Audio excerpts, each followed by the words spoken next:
Aristotle was born in 384 BC in Stageira, a city in northern Greece.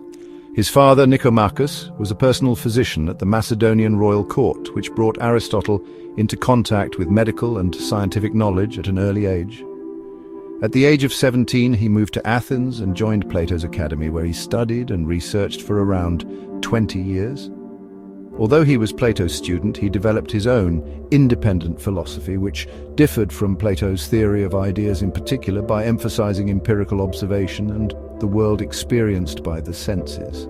After Plato's death, Aristotle left Athens, traveled through Asia Minor, and later became the teacher of Alexander the Great. He returned to Athens around 335 BC and founded his own school there, the Lykeion. This school was located near a sanctuary dedicated to Apollo Lykeios, from which it took its name.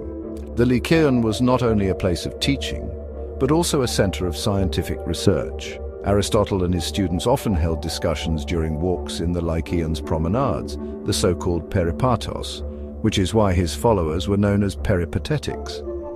Aristotle was a universal scholar whose work encompassed almost all fields of knowledge of his time: logic, ethics, politics, biology, poetics. After the death of Alexander the Great in 323 BC, Aristotle came under political pressure in Athens, as his connection to the Macedonian court was viewed with suspicion.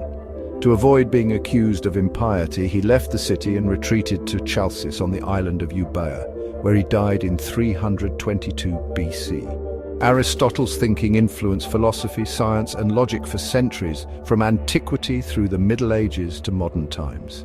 His systematic approach and his quest for empirical knowledge made him one of the most important thinkers in human history.